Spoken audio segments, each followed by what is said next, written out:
Welcome to the product review and update. I think it's exciting to see how far we've come over the last year and the breadth of product that we can now offer. Austin's going to run through the products, some applications, best practice. We'll look at sort of the state of our business and how that reflects on you.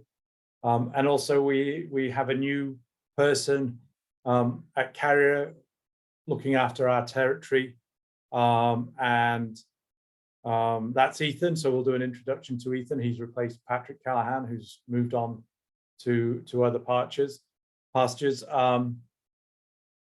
If you have a question, just post it in the Q&A, and we'll answer it as we get them, and or in the chat. Prefer in the Q&A, and because that kind of will list out what our answers are and everything. So without further ado, I'm going to hand it over to Austin. Thank you, sir. Thank you guys for coming and continuing to stay engaged with the product. For those of you guys who have been selling and installing it, and then for those of you guys that are just maybe looking at it for the first time, thank you for taking the time. Here's what we'll do, and I'm going to do my very best to keep it concise. Sometimes I get long-winded, but we'll review the current product line, kind of point out the highlights out of that line as we see them, give you any updates on products in that line, either currently occurring or in the future. We'll review our single zone air handler systems again. We'll review the converged systems again. These are both, a lot of questions coming up regularly about both of these types of systems for retrofit applications because of equipment availability. So we'll do our best for those of us that are here to look at that, to cover that so that you're comfortable quoting those. We do have a 5-ton air handler system as well. We'll look at that. Then we'll look at what we're doing in terms of marketing, stuff from Pierce Phelps side in terms of support, all that good stuff. Then we'll open it up for questions. So before we get into that, I will quickly turn it over to Ethan Hoberman. He is our new regional sales manager for Carrier. He took over for Patrick, like David said. So I will give him just a moment to introduce himself, and then I'll continue on, and then he'll have an opportunity at the end again to address any questions and give us any update from the factory side. Take it away, Ethan. All right, thank you, Austin and David. As Austin said, my name's Ethan Hoberman. I guess today is actually 2 months since I started with Carrier, but I've been in the ductless industry for over 20 years on the contracting side.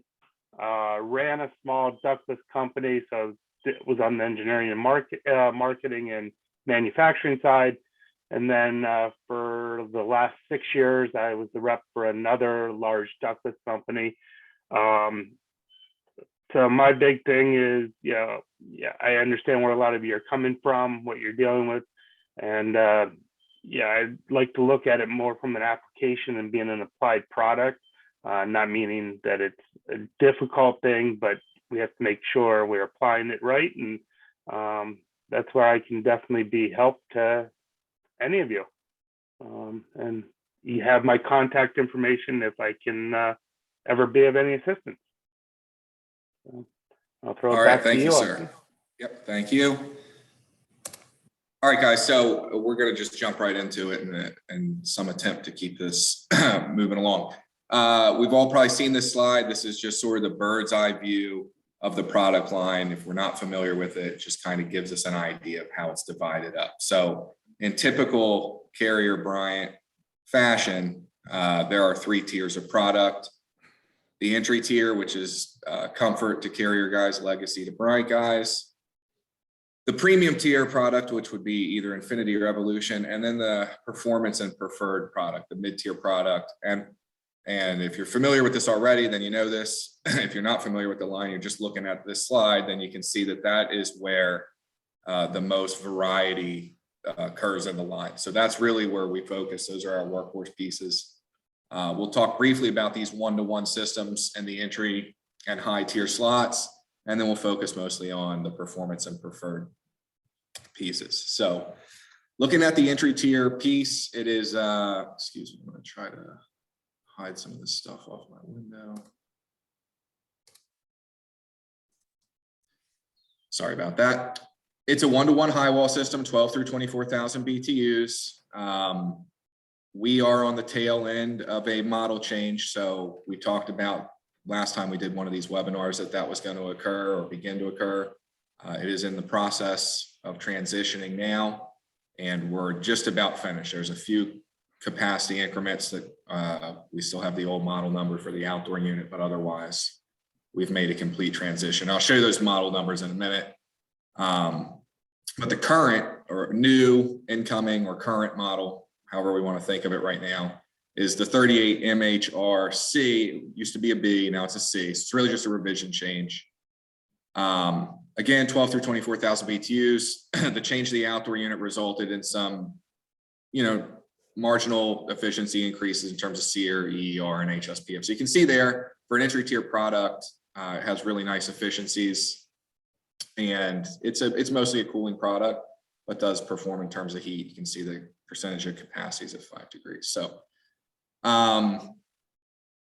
very clean, indoor unit. There's no branding on it. It's very easy to service, very easy to install. Does have low ambient cooling. So for any kind of process cooling applications where you may need that, typically maybe a server room or something like that, is a good budget option. This just shows the revision change. So here's the model number nomenclature. This was the previous or currently outgoing model, 38 MHR BQ. And this is the current / incoming model, 38 MHR CQ. Again, for the most part, our inventory now consists of the MHRC, but we have a couple capacities that we're still filtering out the MHRB. This outlines the changes in terms of efficiencies. So they were on average about 17, now they're up to 19, about half an HSPF increase. Some serviceability issues addressed in terms of screw terminals, access panels, stuff like that. So new cabinet, a little bit sleeker looking. Most of you guys are familiar with that system. For those of us that are familiar with the multi-zone equipment, you knew that you could use this high wall unit on your multi-zones. It was popular in that regard with guys that wanted to try to keep the cost down on a multi-zone job, like the serviceability features of this unit. Like the aesthetic, it didn't have any branding, it was clean, slightly smaller. So that indoor unit is available on multi-zone jobs for those purposes if you're interested. We have a great, most of us probably saw at the trade show, we'll look at it here in a minute, mid-tier high wall that has just come out. So that, that's going to kind of displace the interest in these for the most part in terms of serviceability.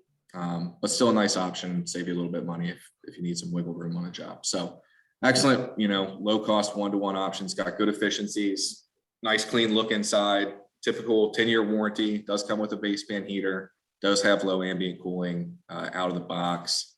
And we typically advise guys to use them for, budget 1-to-1 cooling and supplementary heat jobs and process cooling jobs like server rooms. Austin? So very straightforward product, 12 through 24K, 1-to-1 high wall. Austin, we're getting a little Yes. black box in the right corner of the presentation, a rectangle box. I don't know if you can. It gone now? It's gone now. Perfect. Okay, all right. Skipping over the mid-tier product, the performance and preferred for the time being, just looking at the Infinity and Evolution, because again, it's a straightforward product. It's just a 1-to-1 high wall system. Previously, it was 9 through 24,000 BTUs. We have nixed the 18 and 24,000 BTU increments of it, mostly because although the outdoor unit stayed the same, the indoor unit, there was a change. It didn't carry over all the features. The dimensions were larger. It didn't have the same aesthetic. So it was kind of disjointed. And people sometimes thought they were getting either the 9 or the 12, but they were getting a different high wall unit in those capacities. So we got rid of those.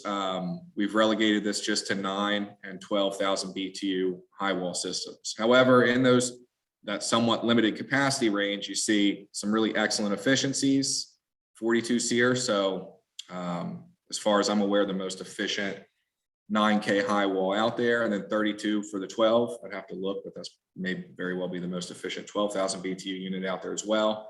Excellent HSPFs, excellent EERs, and really impressive capacities, especially on the heating side.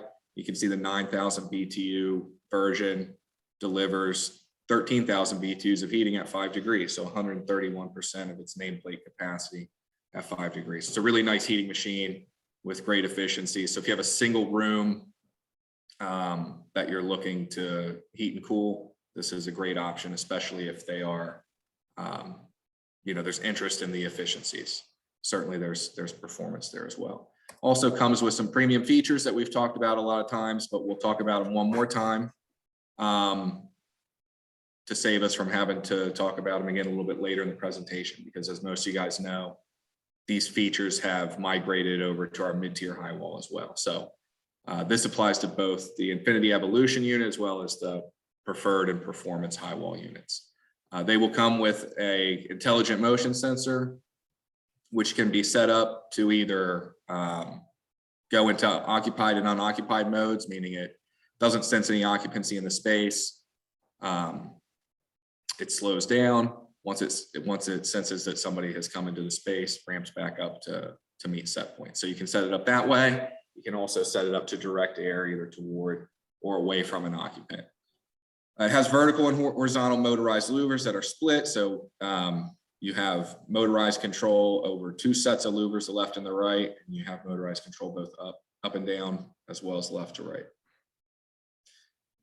And very unique, it has a relative humidity sensor and set point function that allows for actual dehumidification without overcooling. So most of us are familiar with the dry modes on most equipment. That's what our comfort unit uses, a dry mode, similar to pretty much all the other equipment that's out in the field. You set it to dry mode, it runs with a low fan speed and a cold coil, and it tries to take humidity out of the air, but with no regard to space temperature. So the way this one works, you actually get a relative humidity set point. You set your relative humidity or desired relative humidity along with a desired temperature set point. And it runs at a compressor speed, coil temperature, fan speed, in an attempt to converge on both of those set points at the same time. And it does not allow overcooling to hit relative humidity. I believe it does allow 1 degree of overcooling, but not to the extent that the dry mode on the systems that we're used to would. So very nice feature and one that's unique in the industry. Again, these 3 features all apply to our new mid-tier, which we'll see in a little bit, our new mid-tier high wall as well. The one thing that the Infinity Evolution unit does have that the mid-tier product does not is that it comes with Wi-Fi standard. It's already built in, it's out of the box, ready for Wi-Fi. Whereas all of our other products, if you wanted Wi-Fi, there's multiple ways to get Wi-Fi, but there is a factory kit for all the products. There's one exception, which a couple of guys have run into, so I'll just put it out there now, which is the 12,000 BTU floor console. There's not a factory, just kind of an oddball unit, and there's not a factory Wi-Fi kit for that. We do have some other Wi-Fi solutions for it if you need it, but we've had a couple guys call and ask about that. So real quickly, in summary, for this premium tier product, it's the most efficient high wall on the market. It's got great premium features, standard 10-year warranty. All of our equipment comes with base pan heaters, by the way, and it has low ambient cooling down to -13 at least out of the box. So it's kind of redundant information because this applies to everything that we're going to talk about. They all come with base pan heaters. They all have low ambient cooling. They don't require head pressure control kit or wind baffles or anything like that. And they all make the ratings that they have with the base pan heater installed. We know that some manufacturers don't include a base pan heater because, it's going to drive down their efficiency rating. So all of Carrier and Bryant's ratings are made with the base pan heater already installed. And they're best suited for single zone heating and cooling jobs, customers looking for premium brand features and efficiencies, and any applications where maybe it's primary heat source or relative humidity is a concern. They want to be able to control that, maybe a finished basement, garage or something like that. Just to add a quick comment, we did have an 18 and 24 they've stopped making those, so we now only carry the 9 and 12. Correct, yeah. Okay, so that brings us into, you know, kind of the bread and butter of the product line, which is the Performance and Preferred series. And here we're just looking at the 1-to-1 units. One of the things that we like about it, and that most customers like about it, is the fact that it is quote unquote universal, meaning that we've kind of got this one outdoor unit and you can connect any indoor option that you want to this either single or multi-zone mid-tier outdoor unit. So they're universal in that sense. They also have excellent efficiencies. And looking at single zone, it's something to understand. I think most of you guys do. The exact fit, you know, the outdoor unit is the main driver for efficiencies and performance in terms of heating, cooling capacities at given conditions. The indoor units do affect those numbers, you know, to some extent. And as a result, there's different ratings for this outdoor unit for each different indoor option that you might want to connect to it. So that's a lot of ratings to look at. So I just, knowing that they're going to remain, you know, relatively stable across whatever you have them connected to. I'm just showing the high wall unit here as sort of being representative of overall what you're going to see from these types of units. So again, if I paired it with a ceiling cassette, something like that, these numbers might change slightly, but nothing drastic. So we do have a 6,000 BTU unit as well. So 6, 9, 12, 18, and 24,000 BTU units are all what we would call high heat, meaning that they'll deliver 100% of their rated capacity down to 5 degrees. You can see the efficiency is all very respectable for a mid-tier unit, coupled with the performance. We really like this unit quite a bit. And then again, you add the versatility of any indoor unit you want. And it really becomes a nice unit to have in your pocket for jobs. So, you know, various things to kind of highlight on this product. You know, there's lots of different options, but what we want to look at for the most part is the new high wall. A lot of buzz about that. We talked to a lot of guys about the trade show. We're really happy with what we got out of this unit when it did finally come. We're going to talk about the air handlers in the context of both single and multi-zone. Those are kind of the highlight, the new products that we're really excited about. Everything else is, you know, it's great to have. We want it. There's some nice features associated with each of them. They're kind of standard offerings in the ductless world though. So these are kind of where we stand out. And the first one is the high wall, obviously, for anybody that saw it at the trade show, or I've had a chance to talk to, or maybe their TM's talked to about it. This is just a really neat unit. It's got a lot going for it. So comes in sizes 6 through 36. Again, up to 28 SEER. There's a lot of variables on this unit, but up to 28 SEER, 13 HSPF. We already said, just like the premium products, it has a motion sensor, has a relative humidity sensor. It has the split bidirectional motorized louvers. It has some really neat installation and service features. We had brought the 6K version in only for multi-zone jobs, but we did wind up bringing some 6,000 BTU 1-to-1 outdoor units as well. So those are available if anyone is interested in those smaller 1-to-1 units. And you guys know that this unit, we're going to talk about everything we like about it in a minute, but we'll go back for a second and remind ourselves where it came from. So this unit replaced a previous generation, which was either on the Carrier side of 40 MAQ or on the Bryant side of 619 PEQ high wall unit. A unit that it's not a big secret that there were some problems with. You know, in the scheme of things, there was a motor issue that I think in the scheme of things wound up in and of itself being relatively minor. However, it sort of shone a light on the fact that the unit was not a very serviceable piece. So none of us were happy about that. We were all looking forward to this unit coming out. It did, and it really over-delivered. I have a video on the next slide, but it really over-delivered in terms of the serviceability that we were looking for. Obviously, having all of those premium features was kind of like icing on the cake. We're getting a mid-tier product with all the same features as our premium tier product. But they also just incorporated and brought it to a new level in terms of serviceability. So I'll show that video on the next slide, but there's some stuff that it doesn't showcase that I want to kind of point out. One is, and I need to get a picture and include it, and unfortunately I didn't, but one is the mounting bracket for the high wall. So when you put the bracket onto the wall, it's kind of neat. It's got a built-in level. That's sort of novel. But one of the things that's really nice about it is it has a kickstand, which allows you to hang the unit on the bracket and then have the kickstand hold the unit away from the wall so that a technician can route refrigerant line connections, electrical wires and stuff like that into the control compartment without the need for a second set of hands to hold the unit up while those connections are made. So a lot of guys have seen that, really liked it, and see value in it. So we thought that was cool. The filters are removable from the top, so anyone can remove those without the need to open the unit up at all.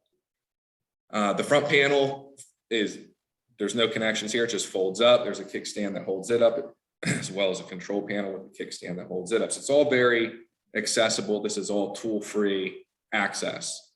When it comes to removing, I guess we'll call it the blower assembly, it consists of the blower wheel, blower motor, and drain pan.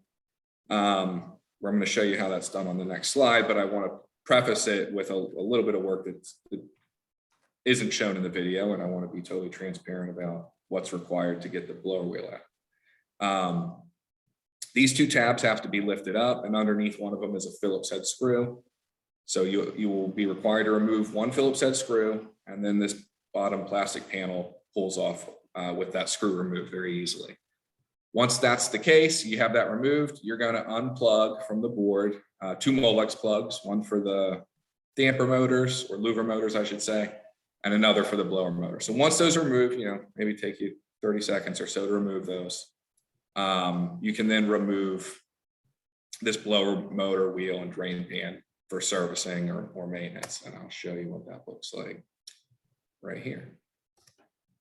So a lot of you guys saw this at the trade show, but for those of us that didn't, we just took a quick video in the lab to show how easy it is.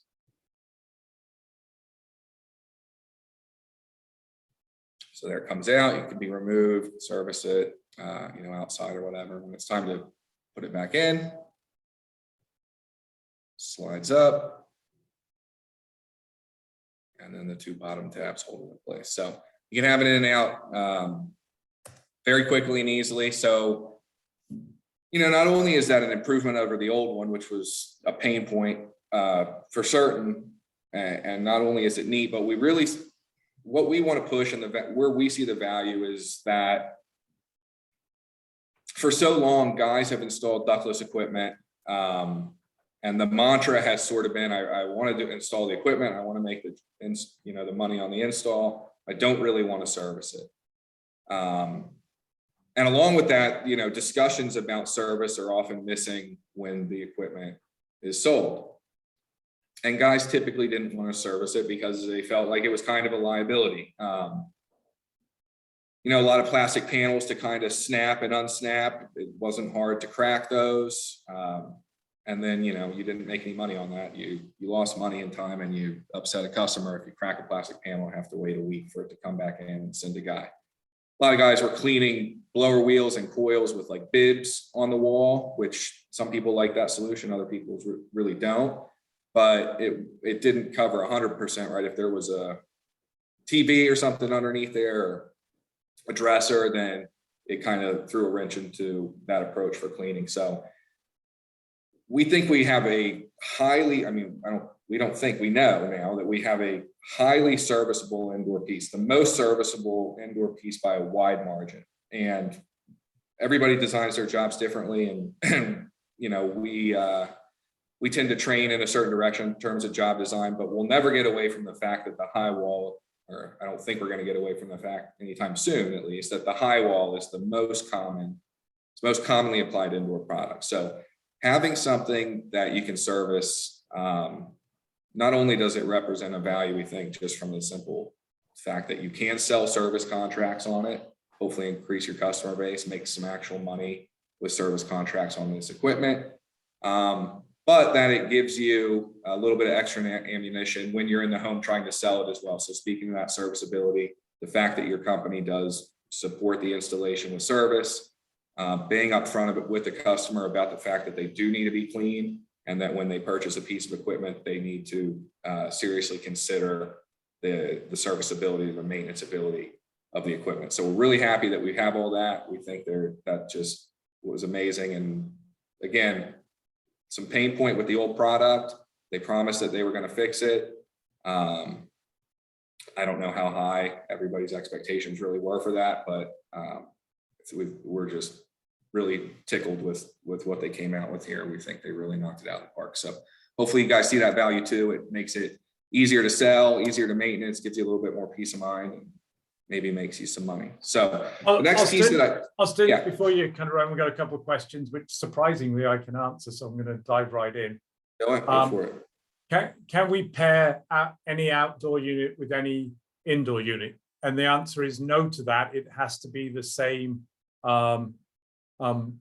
tier and obviously same size. So you can only pair a performance outdoor unit with an indoor unit. And if it's a 9K, it has to be 9K on both sides. However, yeah, let me qualify that real quick to say that on one-to-one equipment, that is the case. Well, that was my you however. need to be within your tier. You cannot connect that high wall that we just looked at to a comfort or a legacy outdoor unit, or vice versa. You could not connect a comfort or legacy indoor head to a performance or infinity outdoor unit when it comes to one-to-one matches.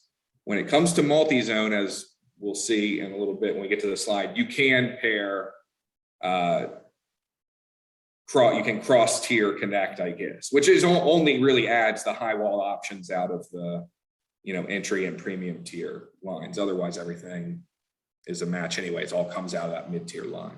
But if you want to trim some costs because you're a little bit squeezed on price to the homeowner, sticking the comfort or legacy high walls on a multi-head can sort of trim a little bit of cost off.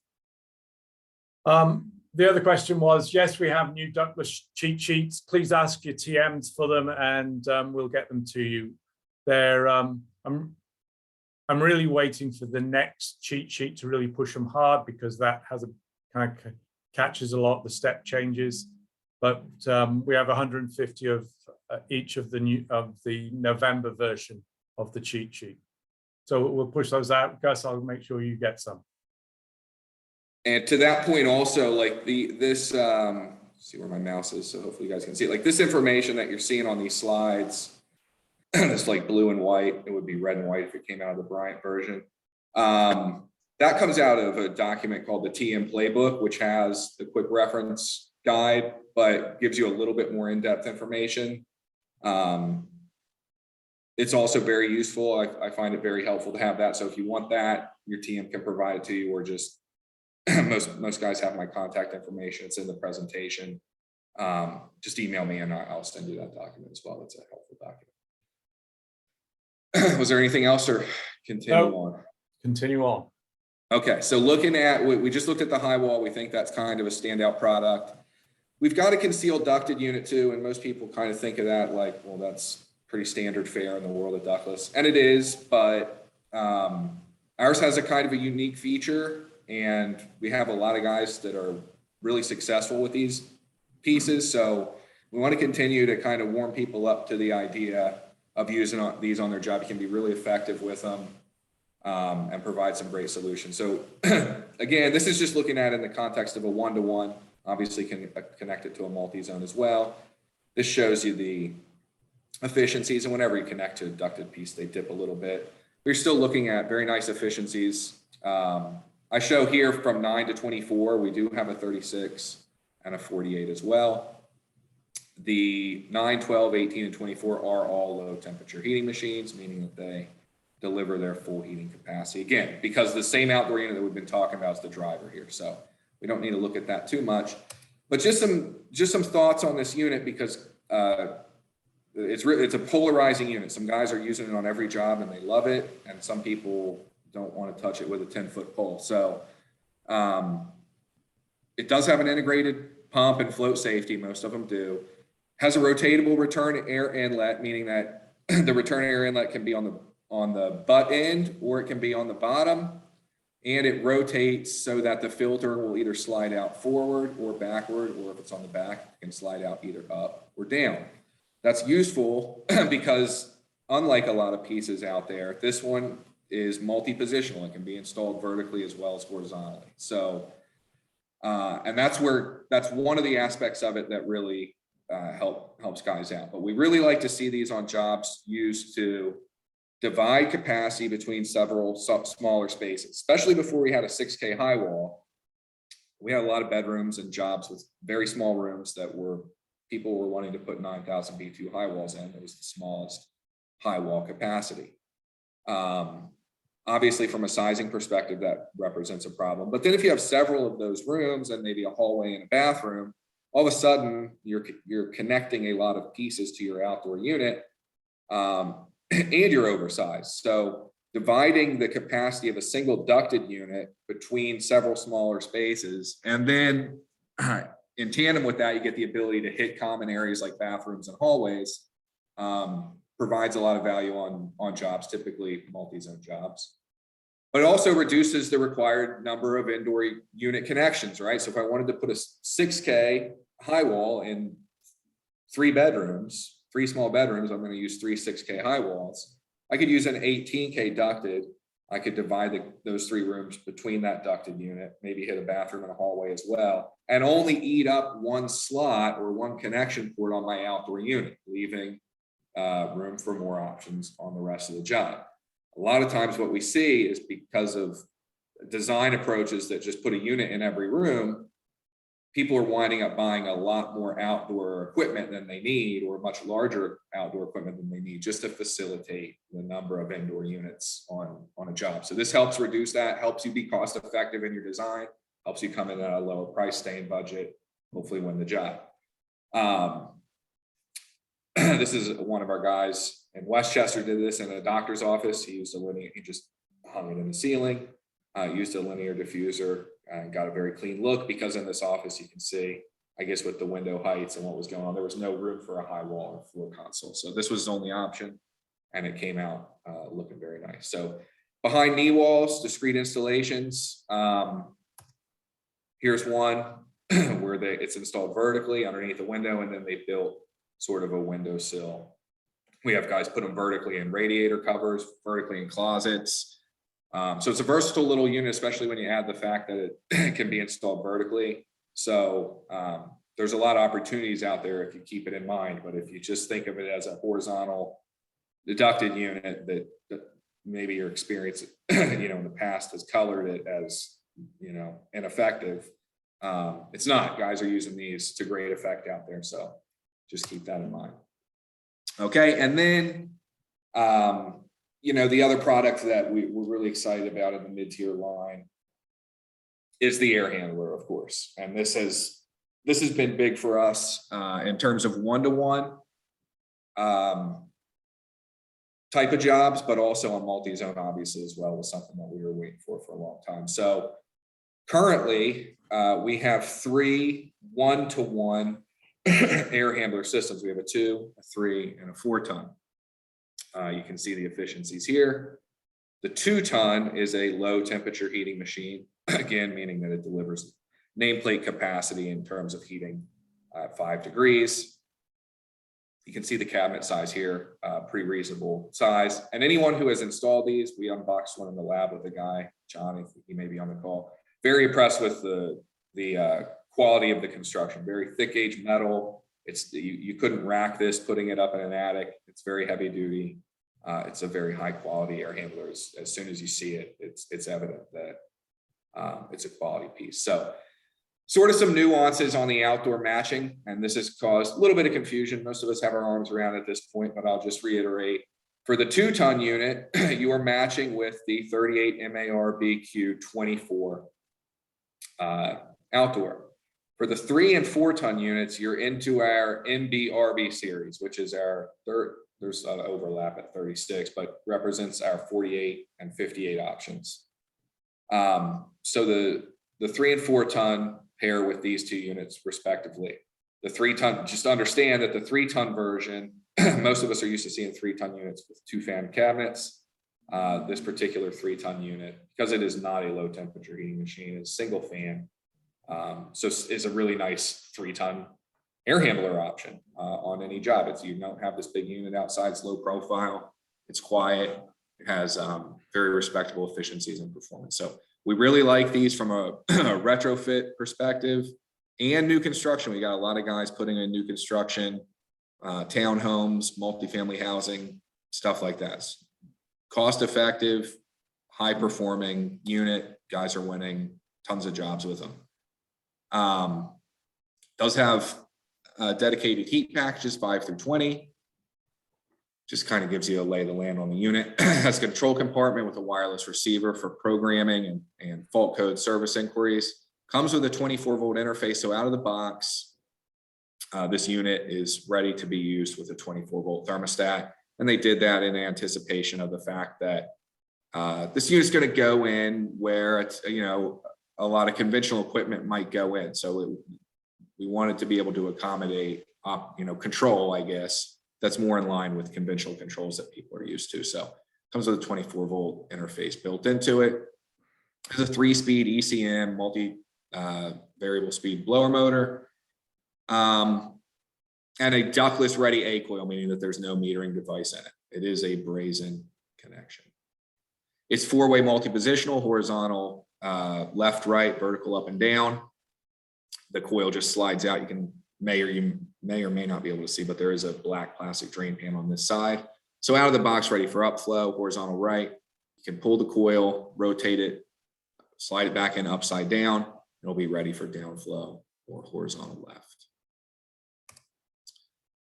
So just want to highlight some of the performance, put it in perspective for you against equipment that you may have, currently be selling or have sold in the past and aren't currently selling because of availability issues. So a lot of people already kind of jumped on this as soon as they saw it, just based on its own merit. But there's been a lot more interest in it recently because of equipment availability. So we're looking in different avenues for equipment to fill our jobs potentially. So this is an excellent option. At the 2-ton level, again, you can see it's a 20 SEER heat pump, 12.5 ER, 10 HSPF. So you're getting premium efficiencies and performance out of this piece at a ductless price that I think if you have not looked at your pricing on this, you'll be pleasantly surprised. And the big deal, besides great efficiencies, is that it cranks out a bunch of heat at low temperature. And a couple things to remember about these low temperature heating machines. Maybe we're to some extent, hopefully familiar with them already in the form of a Carrier Green Speed or a Bryant Evolution. Yeah, they're super efficient.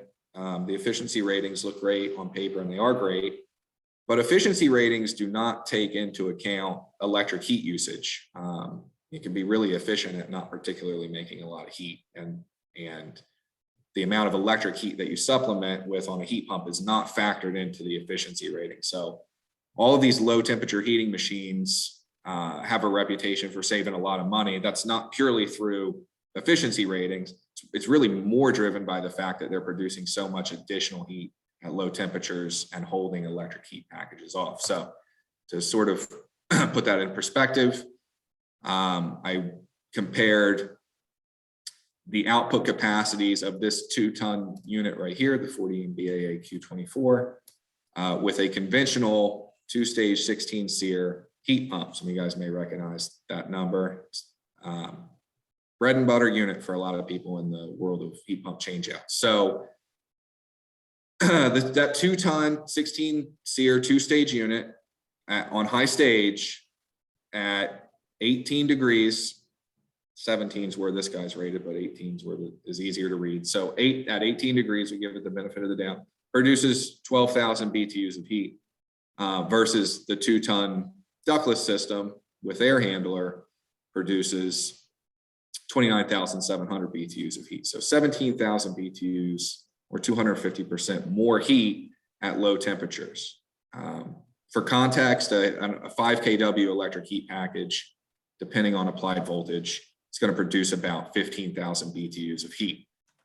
So this is effectively providing you with 5 kW worth of heat at half or less of the cost. So a lot of potential for cost savings in terms of operations. So not only are the efficiencies great, but the fact that it puts out so much heat at low temperatures really represents a lot of actual cost savings when the rubber meets the road. So, and then obviously it's a small outdoor unit, much smaller than this guy would be, and way quieter. And again, I would encourage you to look at your price for a complete system like this versus this. I think you're going to be pleasantly surprised.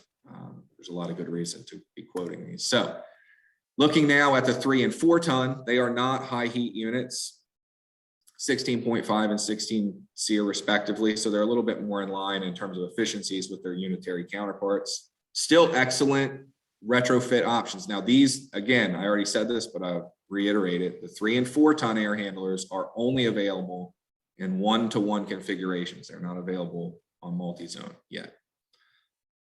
But I did the same thing with these. I just compared their heat output, even though strictly speaking, they're not, let's look at maximum heating capacity at 5 degrees, right? They're not high heat machines, strictly speaking. They don't deliver their nominal capacity at 5 degrees.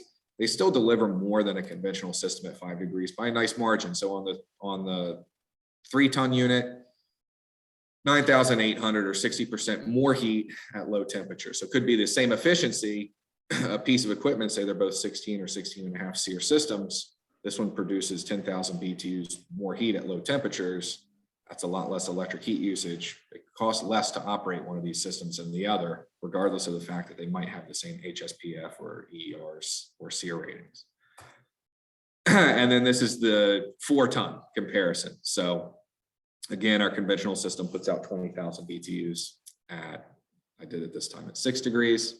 31,500 for this unit at 6 degrees. So 11,500 more, again, much quieter, very nice option. So whether it be for a new project or retrofit, or because you just see the inherent value in these systems, or because you are looking for equipment in terms of availability, check in on these in terms of pricing and availability, because they're priced well and we have good inventory. Quick question. What's the static on the concealed and the multi-position air handlers? Okay, so without it's a long question. And maybe it's not the right question, but I'll do my best to answer it. The concealed unit, the 40 MBD, which we call concealed ducted. A lot of people call pancake units or something like that, but I'll go back just so everybody knows which one we're talking about. We're talking about this one. The static pressure on those vary by capacity. So I couldn't tell you a single number because each capacity model has a different static pressure. The larger ones, like the 3 and 4 ton, I just remember this offhand, are like 0.8, which is, better than a conventional air handler. The other ones might be, 0.4, 0.6, something like that. But really, a lot of people ask that question, and what we found, I'll take a minute to talk about this because this always comes up. So hopefully there's some value in talking about it. What we found is a lot of people ask that question: what's the static? And a lot of times they ask that question because they have had bad experiences with these units. Someone connected a duct system to it and it just never seemed to perform.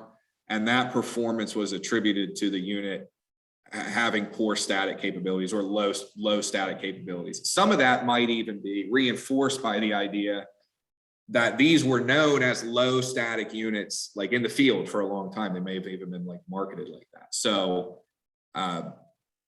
people ask what the static is, and then they assume that if they saw a job where this didn't perform very well, that it was because it was a low static unit and there was a bunch of ductwork on it.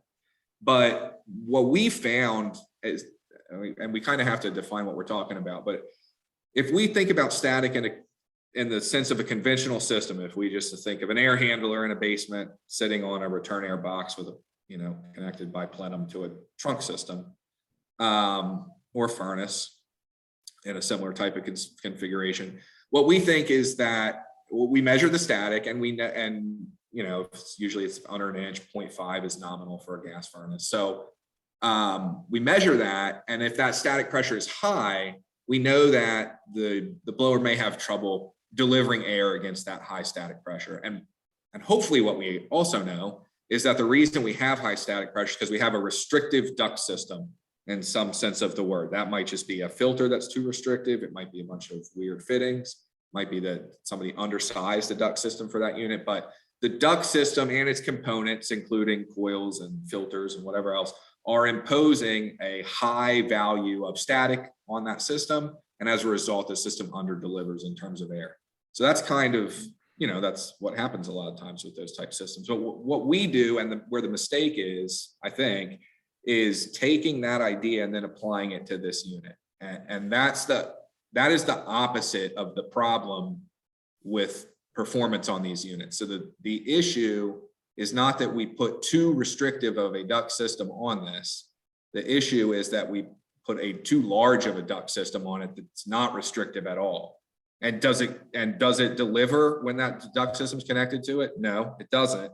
But that's not because it doesn't have the static capability. It's because the static in that system is actually way too low. And that happens because of the way these systems work and our approach to designing ductwork. So if we go back to a conventional, say a 2-ton system, most of us would say, well, that's, for 400 CFM a ton, or for Carrier and Bryant guys, maybe we say 350 CFM a ton. And we would design our duct system for 800 or 700 CFM. And that thing basically going to blow 800 or 700 CFM all day long. And our duct system is going to facilitate that airflow. The problem with this unit is we might look at a 2-ton system, and if we open up the product data and we looked at the CFM on high speed, it might tell us 800 CFM or 700 CFM, 750 CFM at a given static pressure. And that static pressure is not usually egregious. It's like in line with the conventional systems ratings, 0.3, 0.4, 0.5, somewhere around there. It goes all the way up to 0.8, like I said, on the larger units. So we would say, okay, well, we'll design 800 CFM constant volume duct system and connect it to this. And then in a lot of instances, that duct system wouldn't work. But the problem is not because this unit doesn't have the static capabilities to overcome the resistance of that duct system. When this unit's running at 800 CFM, that duct system suits it pretty well and it works great. The problem is that this unit works just like a high wall or floor console in that it's not usually running on high, it's usually running on low. And that 800 CFM, right, that 2-ton unit that we designed a duct system for at 800 CFM might only be operating at 270 CFM a lot of the time. So the duct system just way too big for it, and we don't have high static in that duct. So we have almost no static at all. We're failing to pressurize the duct system. So that's, a lot of times when people ask what the static capabilities are, it's kind of like the wrong question, because the issues with these and duct systems don't stem from a poor static capability. They stem from the fact that they are variable air volume units, and when there's a problem with ductwork, they're usually connected to a constant volume type of duct system that's oversized. So I won't get too much into like the best approach for putting ductwork on these. You can be very successful with it. Just call me or email me and we'll have a conversation about sort of best practices for getting duct systems onto these that kind of work. But hopefully that answers both questions. Well, relating to this unit, that answers both questions. One, at face value, what are the static capabilities? They vary by capacity, but they're all very reasonable. On the smaller units, it might be 0.3, works up through maybe 0.4, 0.6, all the way up to 0.8. But the issue with them performing in actual duct systems rarely has to do with their actual static capabilities. Now, in terms of static pressure on these, they're ridiculously high. So I'll give you like a short answer and then I'll give you a little bit longer answer. So the short answer is that you can pretty much rest assured that whatever system, if it's a retrofit type of application, whatever system you took out, whatever air handler you took out and put this into, if that old air handler performed in that duct system, this air handler will perform as well, if not better, in that duct system. That being said, you can very likely take the same approach that you've taken for your conventional air handlers in terms of size and ductwork for these and be successful. What are their static capabilities? Their static, again, without the chart being right in front of me, I couldn't tell you its exact number. And obviously they vary by capacity. But one number that does stick out to me because I always found it mind-bogglingly high is the 2-ton unit on high. Let me take a step back first. We oftentimes with conventional systems, we're used to like setting dip switches and stuff. This unit has 4 different static profiles. So I can set it, think of it almost like setting a dip switch. Do I want it on 1, 2, 3, or 4 of the, 1 being the lowest, 4 being the highest? Which static profile do I want to use for this? And that's in addition to its blower speeds that it cycles through. So if I set the 2-ton unit to 4, the highest static profile, this is a 2-ton unit, which would nominally move probably about 800 CFM of air. It delivers about 1,500 CFM of air at 0.8 inches of static, right? So it delivers basically double its required airflow at almost a full inch of static. So that's way better than any conventional system out there. I'd have to look at an FE. I don't know what an FE air handler delivers. That would be the most premium conventional air handler. But I think an easy rule of thumb is rest assured that this will perform as well, if not better, than whatever piece it replaces. And when we first started selling these, I took it upon myself to go out on a lot of the initial installations to help with setup and just sort of observe operation. And that was the case with everyone. So I was very impressed with the airflow capability. So we can look at it. If that doesn't satisfy that question, just contact me directly and we can look at the actual charts. But the short answer is they perform very well. I'm going to add one other thing is if you're struggling to get conventional heat pumps, this is a great time to try one of these. We know the price is better. We know the performance is better. We know the outdoor unit is easier to move around, not as obtrusive. So now's the time to put your toe in the water and try these. And we have a lot of inventory. We're very well placed at the moment. And everybody that has been, we have a lot of dealers that are selling these and have been selling them for quite a while. And I get a call almost every day from somebody that's just like, I'm killing it with these systems. I'm selling them everywhere I go. So depends on your market, obviously, but yeah, it's a great option. And we just got Ryan just saying, endorsing that. And a quick question, which I surprisingly don't know, is this, are the air handlers systems loaded into RightSoft? Do we know that? RightSoft, like the load count? Yeah. Program? We can investigate that. That was from Matt. When Matt will get back to you on that one. Don't know, Matt. I'm sorry. I don't have RightSoft. I don't have Elite or RightSoft, so I don't know. But we do have some updates on this, so this is exciting too. So we really liked all those units. Everybody that, like I said, has adopted them has been very successful with them. Looking at them, the feedback sometimes, man, it would really be nice to have an 18K for multi-zone.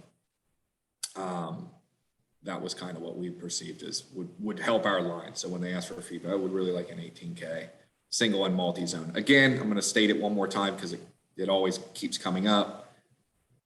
Currently, we have 3 models, 2, 3, and 4 ton.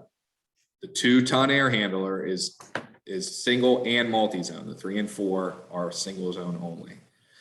So we've got a new generation of air handler supposed to be launching soon. We're hoping to have them this year, maybe mid to late summer.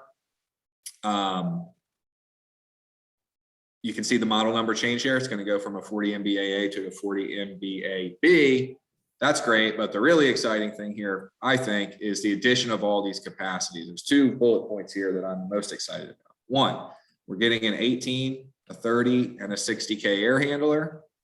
And then 2, the 18, the 24, and the 30 will all be multi-zone compatible. So that's just opened up our flexibility. We were already really flexible with the 24 and our ability to overconnect equipment.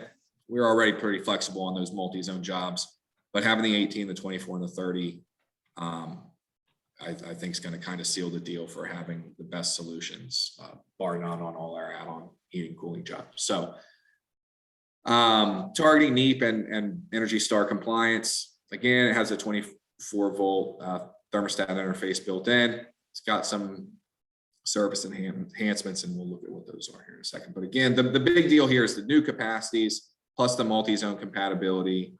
Was kind of like, you know, maybe there's two things that we're waiting on to just fully round out the line 100%. I think we're already 90% of the way there. One of them was this thing right here, these additional capacities and multi-zone compatibility. The other one that we're waiting on, as guys ask quite a bit, is the furnace and coil on multi-zone. So we do have those single zone. You know, the furnace and coil on a multi-zone will kind of be like the final piece, and the cake will be baked at that point. But we're really excited to see this new air handler. So there's the new layout on it. The main difference that you're going to notice is that the control compartment in the middle went away. It was a nice control compartment, but it was kind of big. It was hinged too, by the way, so it was easy to move out of the way to access the blower. And I didn't mention that, but it may have looked like it, you know, obstructed the blower motor. Very quick to pull that, and it was all in harnesses. You could pull it out, hinge it out, and access the motor. But a big control panel, you could see from a parts perspective, there were a lot of, you know, there's like 3 or 4 boards in that control panel. That has all been condensed down into a single control. It's got the PCB and a new iteration of the 24-volt interface you can see here. So a little bit more compact in terms of controls, and it's moved up to the top compartment. The other thing, which I don't think was a negative, but was a little bit different, was the way the heat packages work. They shipped as 2-part packages. You had a terminal block, and then you had the heat strip. It was connected by way of harness. It's a single piece heat package at this point. So some minor improvements, you know, I think that it was kind of hard to improve upon. It was a really nice air handler. It continues to be. So the real thing, again, for me, adding those capacities, especially in multi-zone, is going to be huge. So we are excited about that. We're hoping to start seeing those this summer. And then looking at the multi-zone equipment. Again, most of what we talk, when it comes to single zone equipment and indoor options, most of what we talk about pretty much carries over to the multi-zone. I'll touch on efficiency ratings just because the question comes up, and I just want to make sure that everybody always understands this. Is when we talked about efficiency ratings on the 1-to-1, we had a specific efficiency rating for every indoor unit combination, right? So I had an efficiency rating for a floor console with a 1-to-1 outdoor. It was a little bit different than a high wall with a 1-to-1 outdoor. It's a little bit different than a ceiling cassette with a 1-to-1 outdoor. And that was a discrete or a individual efficiency and performance rating for each combination and each size. On multi-zone, they don't do that. That's not how AHRI does it. They basically just categorize the system as a whole by saying, what is the mix of indoor equipment? Is it all ductless equipment, meaning floor consoles, high walls, and cassettes? Is it all ducted equipment, meaning one of these options? Or is there some sort of mix of the two? And they don't care what the ratio or the percentage of that mix is. If there's a ducted piece on it, it's a mix. Otherwise, it's all ductless or all ducted. And then they give ratings for those combinations. So here you're seeing when all I'm sorry, I was looking for their designator here. When all indoor units are non-ducted. So all equipment will always achieve its best ratings when the equipment is all non-ducted. But here you can see the efficiency ratings. And I highlight the 2, the 2.5, and the 3-ton because they are low temperature heating. They provide 100% nameplate capacity down to 5 degrees. So you get that kind of standard. So just in case I missed anything, I'll read my bullet points here. Pairs with any indoor unit across product tiers. Has individual refrigerant circuit valves, so you can isolate each circuit, pressure test, vacuum, make repairs without having to open up the whole circuit, or in some cases, you could even leave the equipment running while you made a repair to an individual circuit. Does come with a base pan heater, so it achieves all its ratings with a base pan heater. Has low ambient cooling, just like we said on all of them, 10-year warranty. No port adapters are required, but port adapters ship with the unit, so you will not have to buy port adapters separately. And it's got a great service inquiry, which I should probably put a video in the next presentation of some of those features, but a really nice service inquiry feature. I can look at all of the sensor values, all the calls, all the connected indoor equipment. I can see what everything is doing on this without any special tools or laptops or programs or anything like that. So really, really, really like our multi-zone unit. We're very proud of it, along with the new indoor options. And it is changing. And the change is potentially a little bit confusing. So I've got a couple of slides to try to clear it up as best I can. So here's what we currently have in our line. The 38 MGRQ is our current multi-zone model number. You guys are familiar with it for the most part. We've got an 18, a 24, a 30, a 36, and a 48. And if we go back and look, we can see that the 18 was not a low temperature heating machine, but the 2, the 2.5, the 3 were low temperature heating machines, and the 4 was not a low temperature heating machine. So it was sort of a patchwork. Now, again, these were really our workhorse units. This is where most jobs fell for various reasons and design approaches. We don't touch this 4-ton unit all that often. So it didn't matter that it wasn't low temperature heating so much. We had the ones that really were important here. So looking at this again, not low temperature heating on the 18, the 24 was, the 30 was, 36 was, the 48 was not. So what they did was on the 18, it's the same. There's still no low temperature heating option on the 18. It's carrying through. It's going to get a new model number, but and it'll get a new sleek looking cabinet. But in terms of performance, it's going to be pretty much the same. The 2-ton unit was low temperature heating already, and it will continue to be. They'll offer it as a low temperature heating machine only. The 3-ton was or the 2.5-ton rather, was a low temperature heating machine. It's got a new model number here. The H is the change, right? And I don't know what they stand for. I think of H as High heat. high heat, and I think of R. I don't know what I think of R as regular. Yeah, that's probably not correct, but that's what I think of. Regular heat and high heat. So the 30, our workhorse unit, really not changing. Still going to be a low temperature heating machine. But what they did was they said, hey, you guys have a 3-ton low temperature heating machine. We'll continue to offer that, but we're going to give you a standard heating capacity 3-ton machine as well. And then on the 4-ton, they kind of did the opposite of what they did with the 3-ton. They said, hey, you have a standard heat 4-ton unit right now. We'll continue to offer that, but we're also going to offer you a high heat 4-ton machine. Okay, so that's where the changes occur. I mean, we're getting new cabinets. We'll get slightly, better efficiencies and all that good stuff with it. But really, in terms of application and understanding product, there's 2 changes.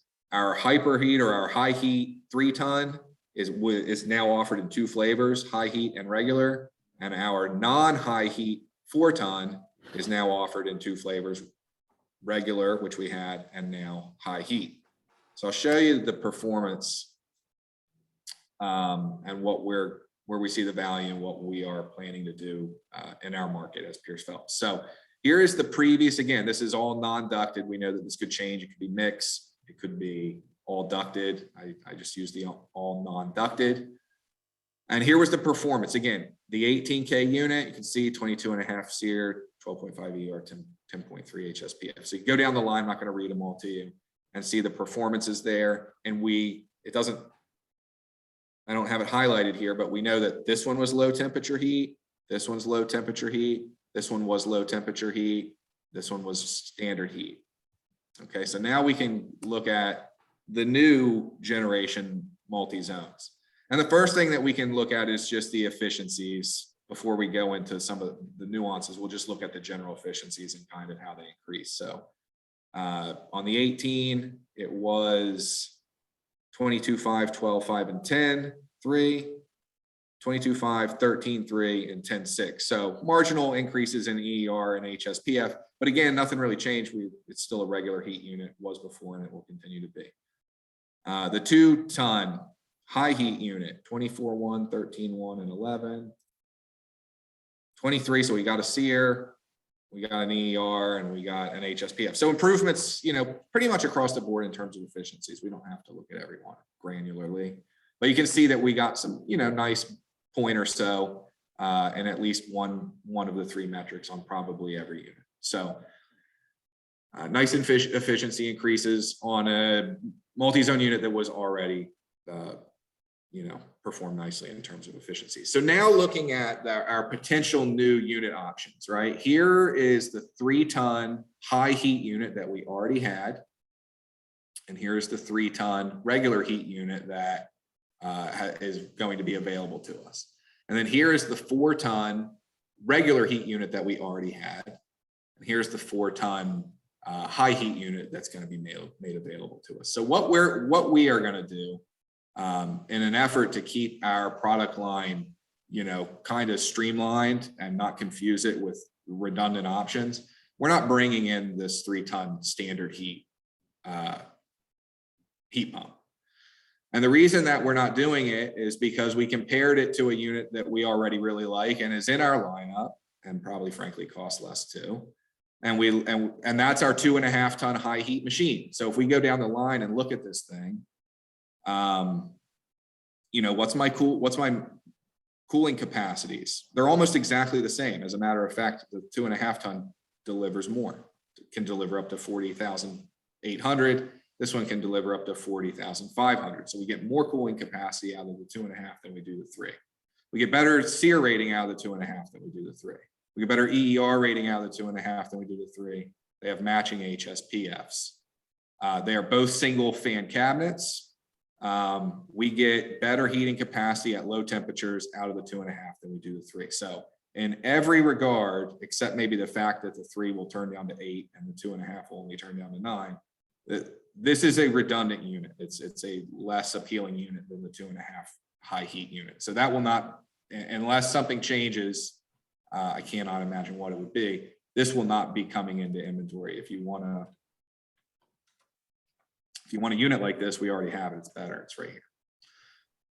Looking at the 4-ton unit, this was what we did have, and this is what is an additional option. And again, in an effort to keep our line, you know, sort of streamlined and approachable, we're only going to have 1 4-ton option. So it's that, and that's really what this boils down to. We don't want multiple 3-ton options. We want 1 3-ton. We want the best 3-ton option. That's this one. Okay, you need a cooling only unit. Go this one, outperforms it anyway. So then we had to make the decision about the 4-ton unit. We're going to carry 2 different 4-ton units. The current plan is not to carry 2 4-ton units. It's to drop the regular heat version for the high heat version. Okay, and you can see the main difference here is that this thing cranks out 48,000 BTUs of heat at 5 degrees, whereas this one only gave you 36,000 BTUs. So significantly more heat out of this unit. As a result of obviously pumping out way more heat, it's going to take a hit. Low heat units always sacrifice a little bit of efficiency in terms of performance. So little bit lower ratings. The HSPF's the same. We think that these numbers are high enough that like we haven't seen any rebates that this one makes and this one doesn't. So if something changes in the rebate world that really necessitates we bring in a different 4 with just marginally better efficiency ratings, but poorer performance, then maybe we'll consider that. But for the time being, we will not be bringing in the regular 48. And we will, we'll be ditching the regular 48 in favor of the high heat 48, and we will not be bringing in the regular 36. And that's going to hopefully keep our line sort of streamlined in that now we have 2-ton out of the standard high heat, 2.5-ton standard high heat, 3-ton standard high heat, 4-ton standard high heat. That pretty much makes our entire multi-zone range high heat out of the box with the exception of the 18. So we're excited about that, but hopefully that makes sense as to why we wouldn't bring this in when we feel like we have a 30 that does everything and more than that one would. So just some kind of points to remember on multi-zone. I don't know if I want to call them best practices, but just some things to keep in mind. or also kind of frequently asked questions, right? Minimum of 2 units must be installed on a multi-zone. You cannot start a unit up with only one piece connected. So some people, hey, can I put one on it now and add one, you know, down the road? Well, you can add down the road, but you have to start with a minimum of 2. We're going to talk about our gas and coil combinations here in a little bit, but they are not multi-zone compatible. They are only single zone. Currently, the 24,000 BTU air handler, the 40 MBAA 24, is the only air handler available for multi-zone. Once the new air handlers start shipping, obviously we'll have 18, 24, and 30s available on multi-zone too.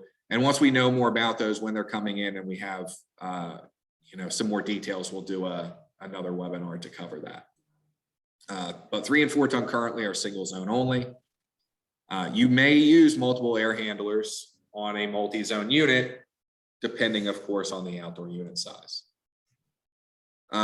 We always want to try to use the indoor unit type that best fits the need of the space. We do have 6K high walls. That's another, people are surprised. Oh, you have 6? Yes, we've had them for a while. I thought we had been shouting it from the rooftop, but if we haven't, then we have 6K high walls. 40 MBDQ ducted unit. Again, we already kind of covered that, but we like it on multi-zone jobs for all the reasons that we discussed earlier.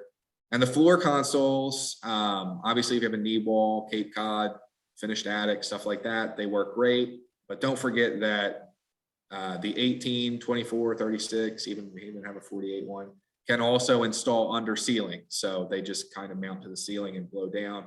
See those used in hallways, in schools, churches, stuff like that, where there's no wall. Maybe there is wall room, but you don't want to put a high wall on the side of a hallway that's only, you know, 8 feet wide or something like that. Prefer to put this unit at one end of the hall and have it blow down the hallway. Just bear in mind that that is an option. We're going to showcase it here in a little bit with some design examples, but most of us already know that the 30K unit is our workhorse multi-zone. I'll go back and show you one thing. This was the only other metric I didn't mention. Both the new 3 ton that we're not bringing in and the 2.5 high heat that we're going to retain have the same port connectivity 4. And that is, for most of you guys already know, unique in the industry and gives us a distinct advantage when it comes to looking at jobs and potentially keeping job costs down, winning a job. So we want to look for opportunities to capitalize on that 30K unit. Most of us know this, but we'll say it for those of us who don't. There's 2 reasons. One, it's a single fan cabinet with 4 ports of connectivity. That's unique in the industry. Anybody else that wants to do 4 ports has to go up to a larger capacity unit, and maybe not a 2-fan cabinet, but always a larger capacity unit, which will cost more. It over delivers in terms of cooling capacity. So as you guys saw, right, we're keeping it in our line in lieu of a 36 because it delivers more cooling capacity than the 36. We can draw up to 40,000 BTUs of cooling capacity out of this unit. So we've got the capacity here. We've got the ports to be able to spread it around. We've got a distinct advantage. Smaller unit, our units are already super cost competitive. People always ask me, well, how do they stack up in terms of prices? It's not apples for apples because not all this stuff is created equally. So a 30K, you know, I'll just pick Mitsubishi, a 30K port style Mitsubishi versus a Carrier or Bryant 30K port style Mitsubishi. Yeah, we cost less than them probably, but also we do way more than them. So it's not even an accurate comparison. We should really be looking at maybe a 36K port style or something. At a certain point, move to a branch box and that muddies the waters even more. But very cost-effective solutions out of this line, and a lot of them revolve around the 30K unit because of the 4 ports, because of all of the cooling capacity, because of the cost and the single fan cabinet, and icing on the cake, it's a low temperature heating machine too. So, and then we do have design software, the V-Room software, which really helps show you with your indoor unit combination what you're going to draw out of a multi-zone unit in terms of capacity. It makes sure that your job is compatible, it's in compliance with line set lengths and all that stuff. It's just a very nice tool to have to sort of reassure you when you're designing these jobs. If you're not familiar with that already, contact me. We'll get you set up with it. We'll do some training. Takes about 10 minutes to learn how to use it. You should be in good shape. So these designs come out of that software, and I just kind of cut and pasted them out to sort of showcase what this equipment can do, and maybe some design examples. So again, here's that workhorse unit, the 2.5 ton unit. You can see it has 4 ports. In this case, I didn't even use one of them, but I put an air handler. Maybe I'm doing an add-on cooling job. I want to do the first floor from the basement, and a couple of wall options on the bedrooms upstairs, or maybe vice versa. I'm going to do a couple wall options on a generally open floor plan downstairs. And I want a duct upstairs, right? Whatever the case might be. I can connect all of this stuff to this 2.5 ton unit. I'm getting 40,000 BTUs of cooling. And these designs, by the way, guys, are at ASHRAE standards for Philadelphia. So they're basically at, max design. Nearly 40,000 BTUs of cooling out of this unit on this particular guy. And of course, 26,000 BTUs of heat out of it. So one other thing to notice is you can see I'm over-connected. I have more than 2.5 tons worth of cooling, more than even 40,000 BTUs of cooling connected. It derates slightly, right? It's 22,000, not 24,000. That's because this is showing everything calling at maximum capacity. If any one of these were not calling or was calling for a reduced capacity, that additional capacity would shift into these units up to their nominal indoor capacity of 24 and 9. So, but you can see this is, and this is a very cost-effective system. A lot of bang for buck with designs like this.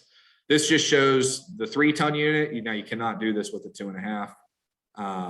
Well, maybe I'd have to check. Don't quote me on that. But this shows with a 3 ton unit. Again, the 3 ton is an overperformer in terms of cooling capacity too. This is at 90, whatever Philadelphia is, 96 degrees or something outside. For the ASHRAE design criteria, 42,000 BTUs of cooling. I could put 2 air handlers on. So an add-on cooling job. Before maybe I had to put the air handler in the attic and run stacks down to the first floor or something.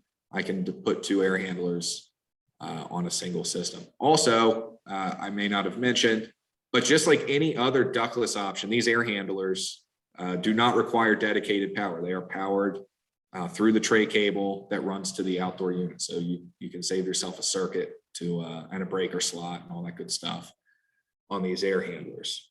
Now, if you put electric heat in it, you will have to run a dedicated circuit for the electric heat. But for add-on cooling, saving you the wire to the air handler and the breaker slots is nice. So you can put 2 air handlers on there. Again, this is just showing some more design examples. The 48's an overperformer too in terms of cooling. You can see there it's putting out almost 54,000 BTUs of cooling. 5 ports, you can do quite a bit with that. And there's the 36, again, just an air handler, maybe a Cape Cod air handler in the basement, a couple of floor consoles upstairs. Again, over delivering the cooling capacity. So lots of design options for add-on cooling. These really work well for heating, although the approach has to be different, but these multi-zones, up and down the entire capacity range are great add-on cooling products. And you're not going to find a system that offers better bang for buck in terms of capacity. And then you factor in the efficiency, the flexibility, all the indoor options. You should be winning multi-zone add-on cooling jobs with this equipment all day. Again, same thing, just loaded up a 30 with 4 hot walls. So again, if you can steer your designs towards 4 units, you're going to be super competitive on all these jobs because you're going to come in at a lower cost. People can't get this much capacity and this many units connected to an outdoor unit like this in most of their lines. So they're into bigger equipment. They're just based on that, they're at a higher cost. Again, a nice tool for keeping your number of indoor units relegated to 4 is trying to utilize some kind of ducted option. So if you need more, well, if I count every room and put a high wall in it, then I'm going to need, 6. Well, yeah, that job's going to get expensive. If you can look for an option to use ducted, you can reduce it, keep it to 4, and you're going to have a lot going for you in terms of your design and proposal versus probably most of your competitions. Now, looking at the equipment as a primary heating source, I tend to look at it a little bit differently. So for me, sort of best practices, and every job is different, but 2 systems are always preferable to 1 system when it comes to primary heating. So even though I'm excited that we got the 4-ton, high heat unit, my typical approach would probably still be to avoid that 4-ton unit and to use two 2-tons or 2.5 and a 2-ton or something like that instead. And there's a couple different reasons for that. One, I can get greater total heating capacity out of 2 units than I typically can with 1. Now with the 48, maybe the new 48 coming, that won't be true, but I can get more heat currently out of 224s than I can 148, right? The standard heat 48 put out about 36 at 5. 224s is going to put out, about 48, 49, close to 50 at 5. So I get more heat capacity out of 2 smaller ones. I retain better turn down for cooling. So one of the issues whenever we apply these products as primary heat source is that in our market, the heating load is always almost always higher than the cooling load. So maybe I have a 50,000 BTU heating load. I only have a 2-ton cooling load. I need to make sure that my equipment is not oversized on the cooling side when I size it to the heating load. Again, a 4-ton unit, its turn down is going to be higher in terms of cooling capacity than a 2-ton unit. It can turn down further, so I can better address that discrepancy between heating and cooling loads, maintain better turn down with 2 smaller units. Believe it or not, very cost effective to use 2. So you're not going to see a large difference in terms of cost on a job to use 2 2-tons versus 1 4-ton. It provides some redundancy. So if 1 unit is to fail, again, this is a primary heat, right? We're approaching this job through the lens of, this is my primary heat source. This is what's going to heat the home, year round. If one of them goes, if I have a single system doing that goes down, my whole house is down. So there's a lot of value in having some redundancy in those systems. And lastly, it prevents overheating issues that occur with bypass, right? So if I put a 4-ton, if I say that I get that 4-ton high heat unit in stock and I put a system on it, one, it doesn't have the same turn down. So I might have an issue with cooling. There's no redundancy there. But also I have to do a lot better job of sizing my indoor options to the load of those rooms, because if I have an indoor unit that's oversized for a space, maybe I put a 9K high wall in a room that only needed 4K worth of heat, and then I have an 18K high wall in a room that truly needs 18K worth of heat, my unit downstairs is going to run all the time, or that 18K unit is going to run regularly, whereas the 9K is not. It's going to cycle on and off. While that 18K unit is running, some hot gas is going to go to that 9K unit. So dividing that between 2, and also hopefully having the option to put similar spaces. The most straightforward example would be first floor on 1 unit, second floor on another unit, addresses those potential overheating issues. And I don't think I put it in here, but if I use 2 4-ton units, if I use 2 2-ton units, I get 6 ports of connectivity versus a 4-ton only gives me 5, or a 3-ton only gives me 4. So I get more connectivity on that as well. So there's a lot of advantages to using 2. There's not much difference in terms of pricing. Typically, it's going to behoove you to use 2 systems on your primary heat jobs. Also, remember that if you incorporate an air handler, a lot of times you can save a lot of money incorporating an air handler onto a primary heat job, because there's a point of diminishing returns with heat pumps and capacity. If I'm just like, if they have a 70,000 BTU heating load or something like that, I'm really going to be shelling out money for numbers of heat pumps and sizes of heat pumps to match that full load. Whereas maybe I could get to 50 or 60 pretty easily with 2 systems, and then cheaply make up the rest with electric heat and an air handler that I know is going to run pretty infrequently throughout the year. So that's a tactic to incorporate some ducted equipment so that you can keep your equipment costs down and make up some of the load with electric heat. So real quickly, we'll summarize the preferred and performance single and multi-zone line. They are our workhorse units, both in single and multi-zone. They provide excellent cost to performance proposition. I don't think that there's probably a better one out there. Very good efficiencies, universal outdoor units that really offer maximum flexibility with a variety of indoor units, while at the same time, to the extent that it's possible in the world of ductless, keeping the line as straightforward and simple as possible. So having a lot of versatility, but not having a million pitfalls in terms of, little caveats about equipment compatibility and stuff. We really like that. By the way, I'm going to go back and make a point. Maybe I have a bullet here or not, but everything on all of the changes we've seen with the air handler, the high wall, the new outdoor units, specifically the new multi-zone outdoor unit, everything is forward and backward compatible. So if I have an existing system out there with old indoor equipment and my outdoor unit goes, I can replace the outdoor unit, I can keep the indoor equipment. If I lose an indoor piece, I don't need to worry about whether the current generation high wall is compatible with the outdoor unit. It is. That cannot be said for a lot of our competitors. And as a matter of fact, there's one in particular that's coming out with a new platform, smart something or another. And I was, based on the information I was given, it is not backward compatible. So there will be compatibility issues between it and equipment existing in the field.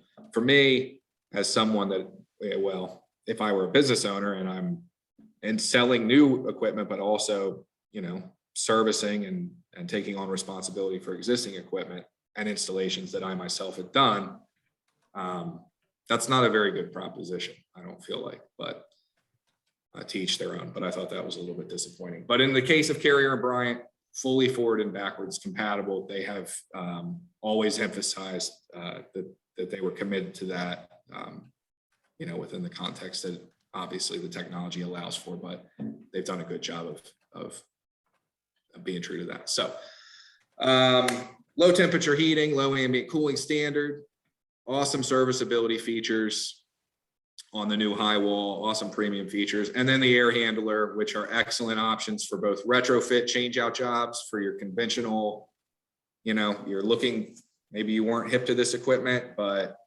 now equipment availability is starting to impact you. You're looking for what your options are. This was a great option before availability made it maybe more attractive. So should be a no-brainer, hopefully. But also the air handler is huge, obviously, for our add-on cooling, heating, multi-zone style jobs as well. Another place we see it a lot is new construction. So townhomes, multifamily housing, lots of stuff. We're seeing a lot of ducted equipment. Again, a 2-ton air handler that puts out 27,000 BTUs at 5 degrees is kind of the perfect solution for the small townhomes and stuff like that. So that's our kind of core product line. Then we'll look at the converged fan coil systems. We're going to look at the fan coils, and then we're going to look at the gas furnace coil. I'm just going to jump in.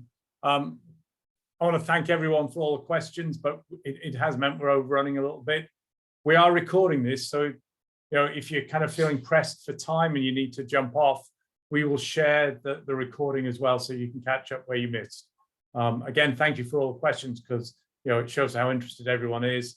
Yeah, we'll record everything, and you can catch it later. Okay. All right. So a lot of people are, again, because of equipment availability, there's been more questions, more interest in just kind of exploring different avenues for getting equipment on jobs. We sort of revisited these. So our converged systems refer to a ductless outdoor unit with a conventional indoor piece. We'll talk about the air handler as the conventional indoor piece first, and then we'll talk about the gas furnace and coils. The air handler systems have been an option for a long time.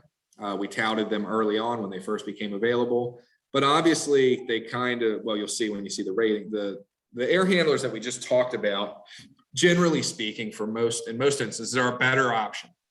Probably more cost effective, easier to install, better efficiencies and performance. So that's if you can get that option, that's the option you want. However, if there's availability issue, or there's like a specific set of circumstances that dictates that you may want to use one of these instead, they're still available. So we'll look at them real quickly. And what might those specific circumstances be? Well, again, availability aside, we have some capacity increments that don't exist on the air handlers that we previously discussed. One of them is a 12K. We don't have that on the previous air handlers. An 18 we will have, but we don't currently, so that fills that hole. And a 30, again, we will have, but don't currently. So we'll have it hopefully this summer. But currently, if you're looking for these specific sizes, then that might work for you. You know, what you might say is, well, if you need a 30K air handler system, you could go up to a 36K from the air handler systems that we previously discussed, the 40 MBAAs. And that's totally valid. You could do that. You guys know that a lot of times on inverter equipment, manufacturers skip half-ton increments anyway. You probably know that from the green speed and evolution stuff. However, just as if you were thinking along those lines and you thought, well, why don't I go for a 36K air handler system instead of a 30K conventional system? Well, the 30K outdoor unit is single fan, and the 36K on the previous line that we looked, that's 2 fans. So there's little details that may kind of push you one direction or another. But we have 3 fan coils, model fan coils that you can choose from. One is from the FB. You guys are familiar with that one. You can see the ratings here. One is the FX. You can see the ratings here. And one is the FV. You can see the ratings here.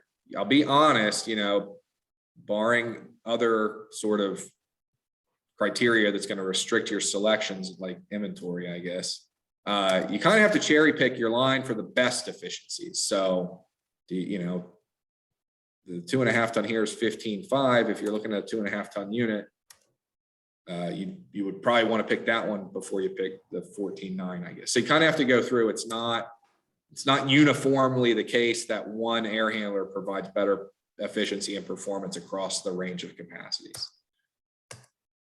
The installation requirements for both these types of systems are essentially the same. So I'm going to go over those briefly after we just look at the options. So again, this is what you're looking at: a ductless outdoor unit, 24 volt interface, 24 volt thermostat of your choosing, and one of these 3. We do have multi-family fan coils. That's not something that typically is very popular. So we're just kind of focusing on the fan coils that we mostly turn to. One of these 3 fan coils, they do all have AHRI certificates, but you may want to look at the performance of each one at your capacity to decide which one is the best option. And then we've got this effectively the same systems, but with a gas furnace and coil.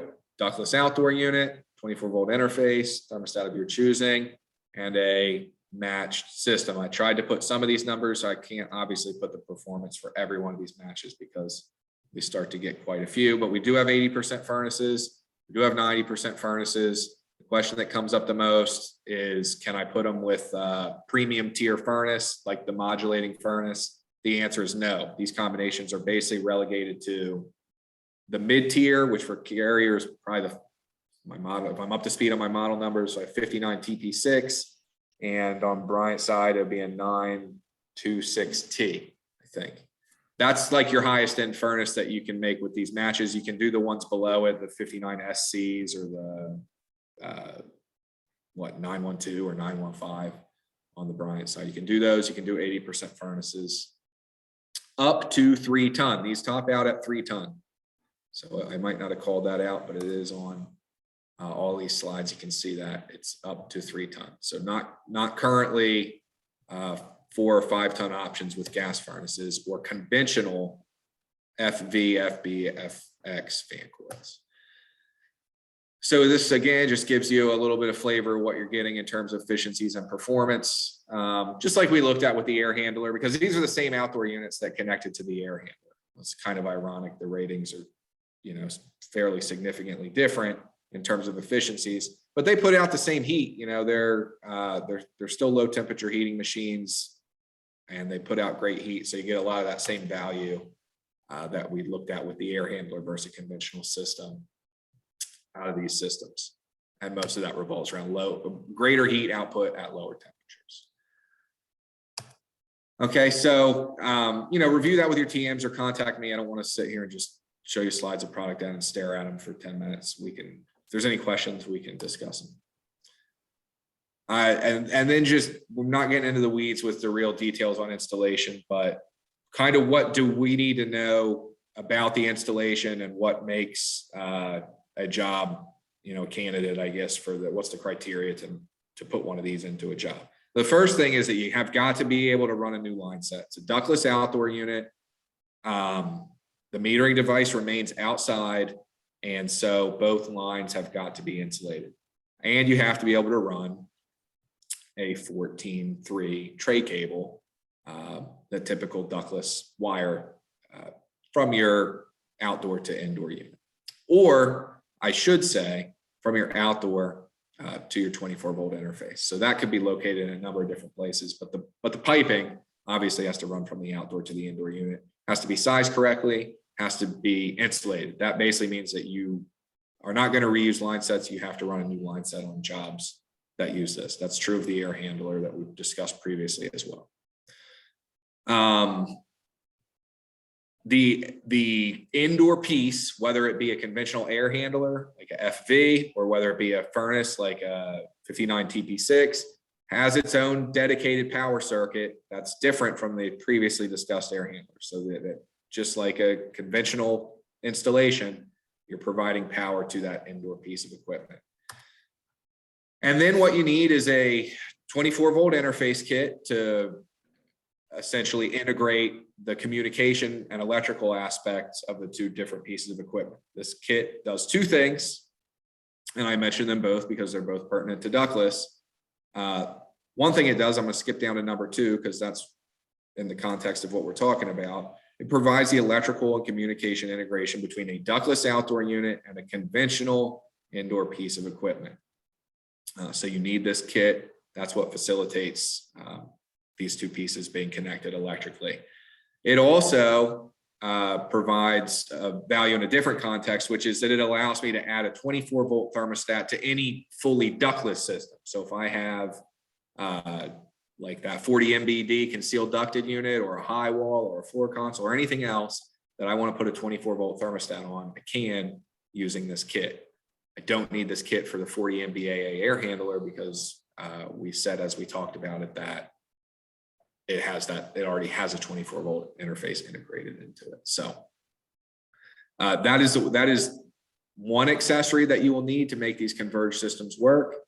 And the second accessory that you're going to need is a piping adapter. And I have a better picture right here on the next slide. So I'll just go to that. You will need a piping adapter. The piping adapter is mechanically fit to the distributor of the indoor coil after the metering device has been removed. So the indoor metering device from your either cased coil or unitary air handler has to have its metering device removed, and this fitting is mechanically fit in its place.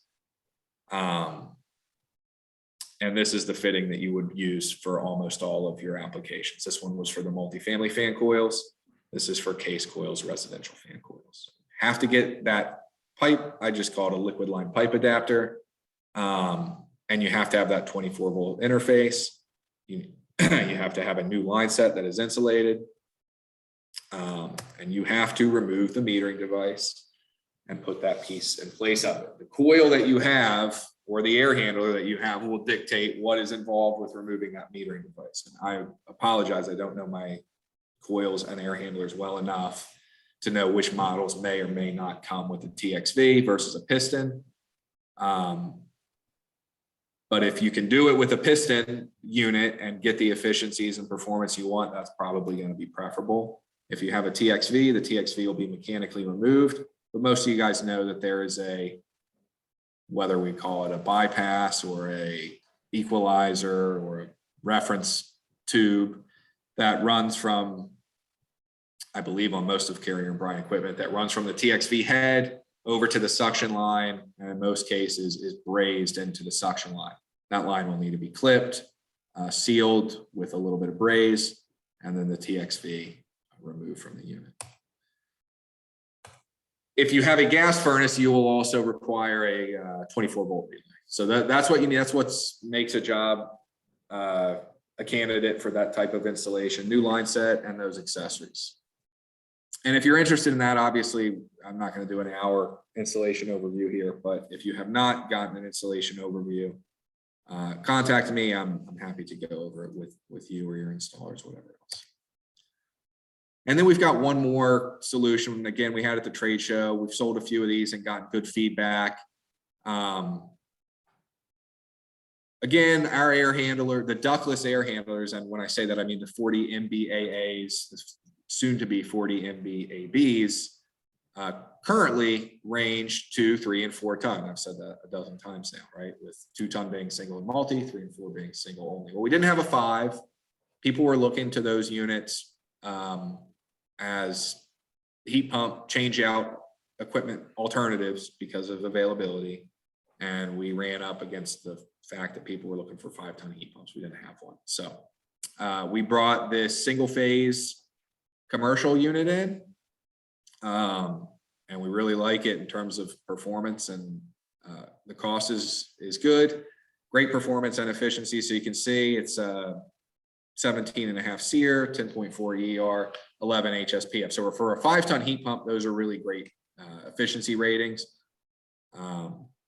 Full 5 tons worth of cooling capacity, but we'll call it 53,000 BTUs of heat down to 10 degrees or 5, he has 10 here, I believe it's 5. So almost a high heat machine. I would still probably categorize it as a high heat machine. It's in the, very close to its rated capacity at very low temperatures, 5-ton heat pump. A great solution if you're looking for a 5-ton heat pump, you can't find anything, or you just want to offer a powerhouse heat pump. I plotted its performance against a conventional piece, just like I did the other air handlers earlier. It's almost kind of not fair. So here's our same 2-stage 16 SEER unit, 5-ton. I plotted it at 10 degrees, and it came out to 28,000 BTUs of heat that 16 SEER 2-stage unit, 5-ton, produced at 10 degrees. This unit produced 52 or 53,000. So I thought it was 53. Guess I didn't give it enough credit. Anyway, significantly more heat at low, obviously much quieter too. Significantly more heat at low temperature.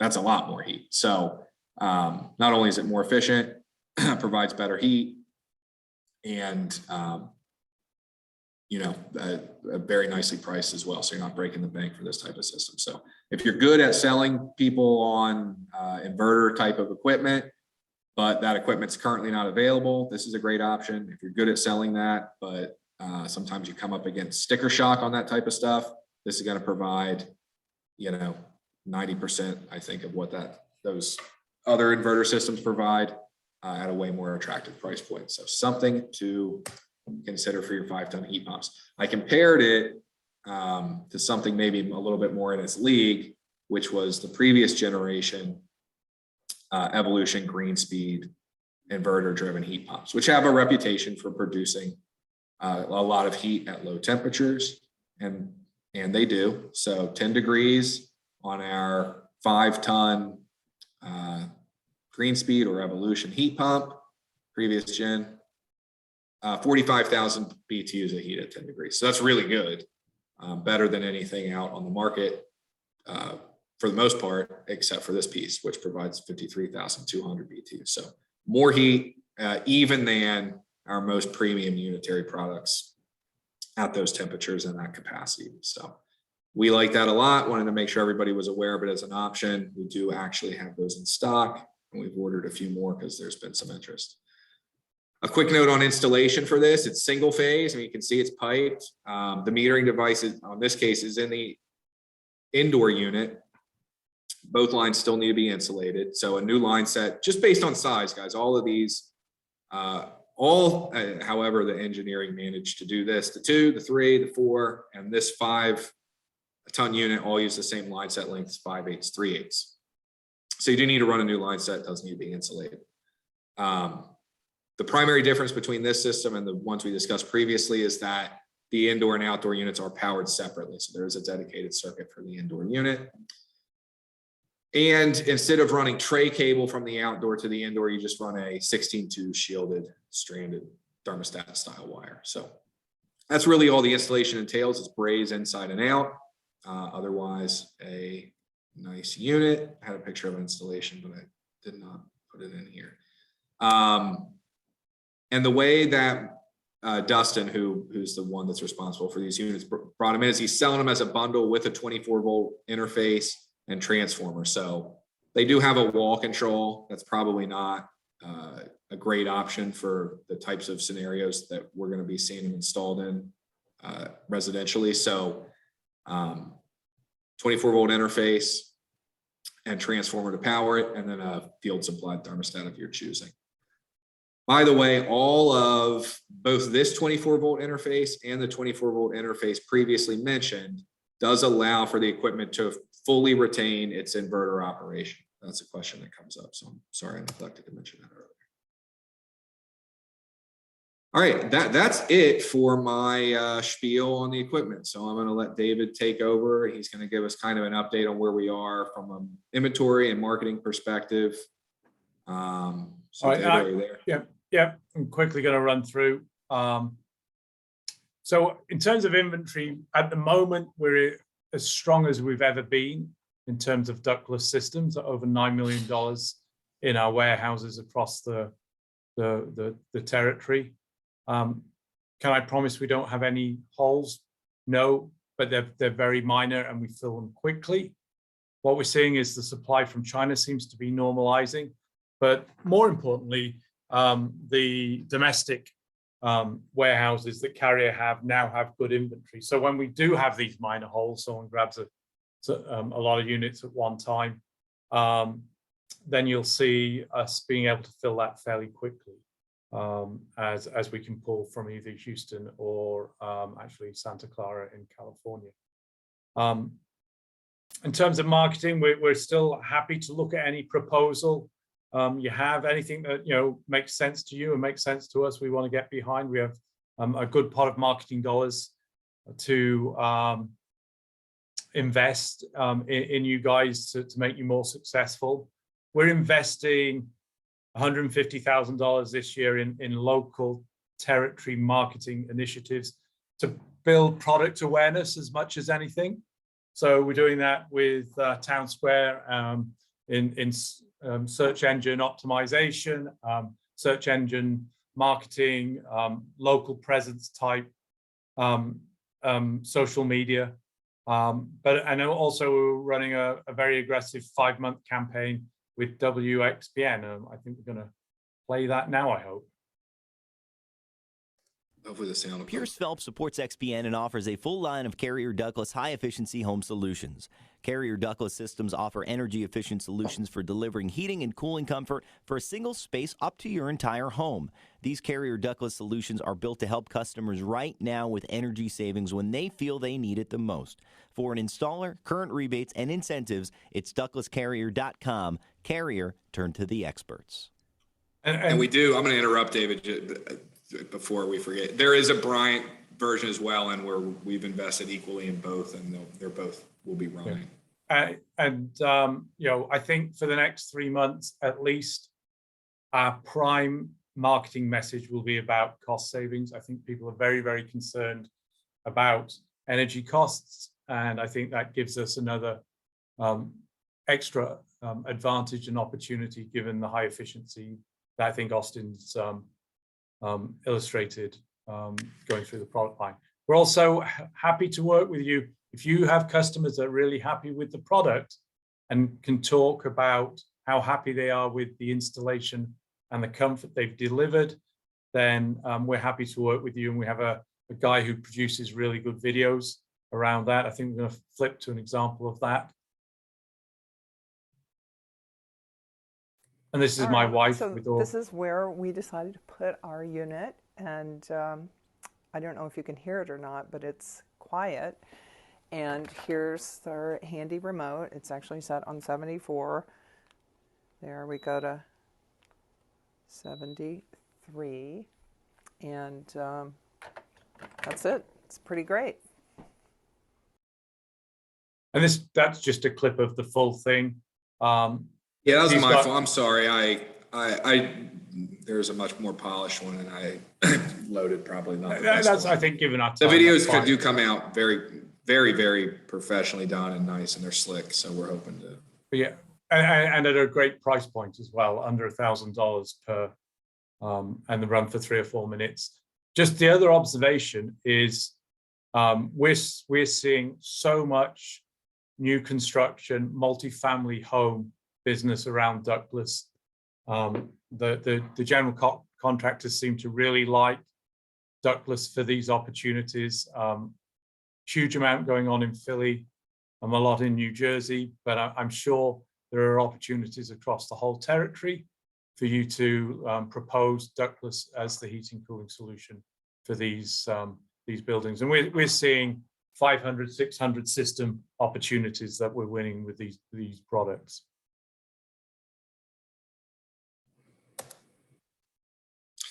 All right, and then we're going to let Ethan hop on too, just to give us any updates that he might have from the factory. And I think after that, we'll kind of wrap it up and open it up for discussion. Well, thank you. You guys did great. Just to hit on the inventories a little bit more, like David said, the Pure Salts is sitting very strong, and Carrier is a very strong loading right now, and product coming in. This is through a great partnership between both sides. The year-round container direct program now, where we ship full containers right from our factories to Pierce Phelps, and then also to our warehouses. Where it's really great for you guys is not only the inventory, but having it come on containers will and does dramatically reduce concealed damage. So hopefully, we know that's an issue in the industry. Hopefully you should be seeing that being reduced. The industry is staying very strong. We're seeing approximately 30+% growth industry-wide, and Carrier's growth has been larger than that. Before I go into a little bit with the new products, just to go with what David said on the commercials with energy efficiency, we definitely are seeing a war on fossil fuels, which you're seeing play out right now if you watch the news. But in many parts of the country, to a lesser degree in ours, unless you get up into New York, the regulators, the states, the legislatures are actually starting to ban the use of fossil fuel equipment. We have communities and counties in New York State where you cannot replace fossil fuel equipment with other fossil fuel equipment. Has to be electric. We see in Pennsylvania, they're being forced to shut down 4 coal plants out in Western Pennsylvania later this year. So not only the pinch to the pocket people are feeling, but just the push by government to get away from the fossil fuels to renewable electric is here. And then just a little bit more on new products. Austin did a great job of hitting those. We do theoretically have a new one-way cassette coming out. It's supposed to come out later in the year. Can't give you an exact. Even if I did have an exact, I wouldn't share it until I actually knew it was on the water. Don't want to get anyone too excited. But the one I'm most excited about are the new air handlers that Austin hit on. Having been throughout our market for the last 8 years very heavily, those have taken off and are here to stay. In fact, I'm waiting for the new ones and then going to be putting one in my own house. So there's going to be some other new products. Not sure on the timing. I'm sure there's some hesitation to develop a little bit there due to some of the problems we see with boards and things like that, and going backwards in the channel. So don't really want to take away parts from current equipment to redesign them to future when it's like this. But right now our inventory is looking strong.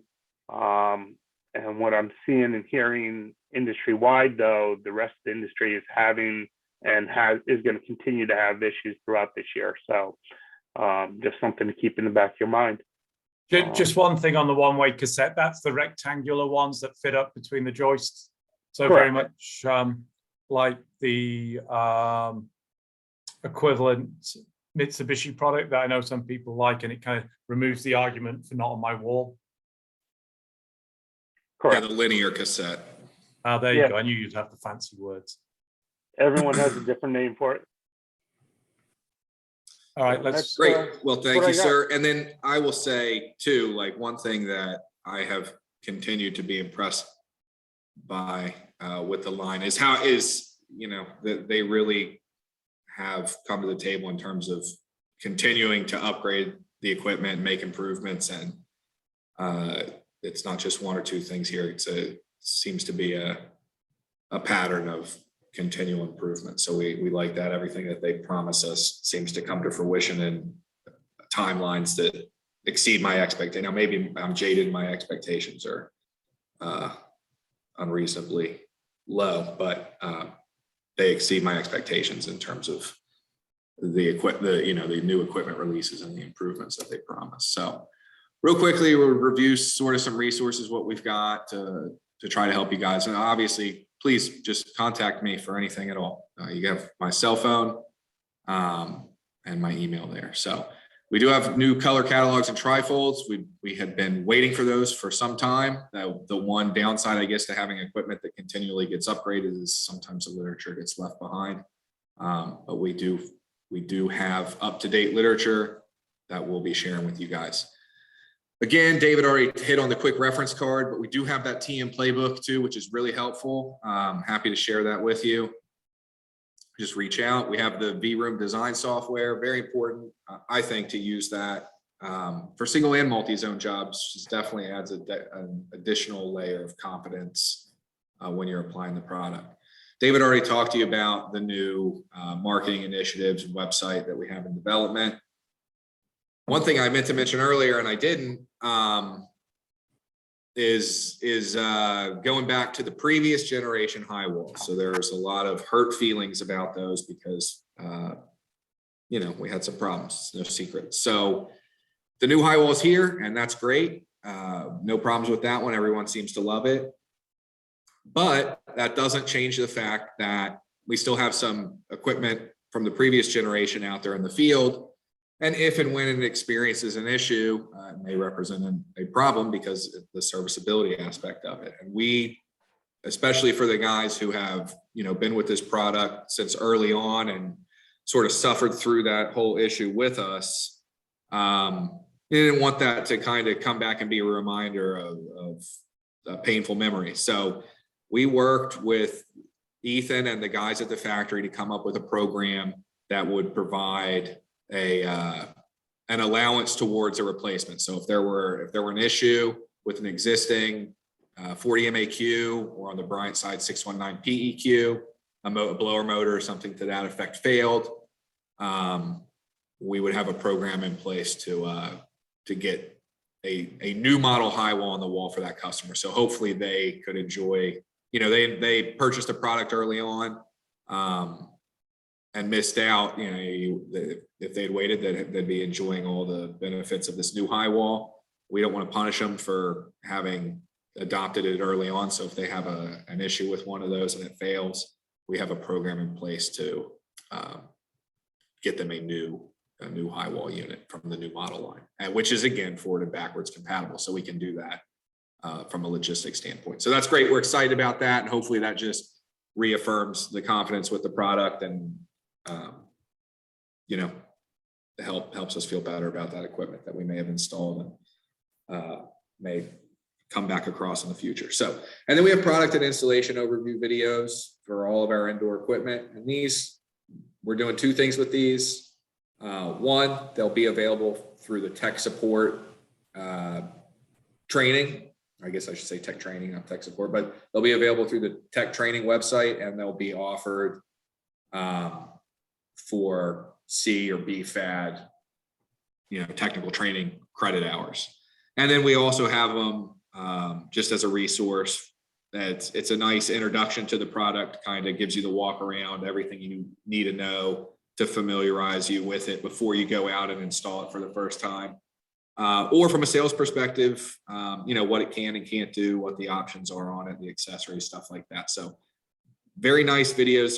They're typically 10 minutes or less that give you a useful overview of all our indoor options. So real quick, I'll summarize, and then that's enough. I'm sure everybody's heard enough of me. I think we have the most serviceable indoor unit on the market, and I think there's a lot of advantages to that we talked about. So keep that in mind, leverage that for service agreements, and leverage that when you're selling equipment. Our air handler systems are excellent retrofit and new construction and add-on cooling options, and especially with the new capacities. The possibilities are sort of endless there. So we've got a great cost to performance ratio. I mean, I think we have the best value proposition out there. We have a very uniform and versatile product offering. So we've really kind of walked that line the best we can. And I think everyone involved has done a good job in striking a balance to say, we have a very versatile product offering that can meet the needs of most jobs. But we've also done a good job of keeping it streamlined and uniform and not creating a million little pitfalls for issues to occur. So we like that. Just kind of trying to keep it simple, but cover all our bases. Best add-on cooling product on the market. You guys saw between the ports that we have, the indoor options that you have, the variety all on one multi-zone, the efficiencies, and the overcooling, the ability to deliver more cooling capacity than nameplate just gives you a distinct advantage on add-on cooling jobs. Again, kind of to the point of versatile and uniform product offerings, we've got something that we really think is straightforward and simple, yet facilitates very effective designs for both heating and cooling add-on jobs. And yes, we can pair with conventional. Still get these calls and emails. Can you pair with a conventional air handler or furnace? Yes, you can. It's only single zone. It's up to 3 ton. You need to run a new line set. You need to make those modifications that we outline. But yes, we can absolutely do that. So I think that was the last slide. So I'll just say thank you, everybody, for taking the time. I know we're all busy and I'm long-winded, so I apologize, but hopefully that covered everything. Hopefully there's as much excitement for this stuff from you guys as there is from me. I know we're excited about it. Excited to see what everybody does with it. It's always interesting. So thank you. And if there's any questions, we'll take those. Yeah, I want to thank everyone as well, particularly for the questions, because that's always a good barometer of how interested everyone is. And we've had double the normal amount. So thank you so much. I'm going to hold it another minute. We answered some of them along the way. Yeah, we are 28. So. All right, I'm not going to hold anyone. Thank you very much. We really appreciate your help and business, and hope everyone has a great summer. Thanks, guys. Thanks again.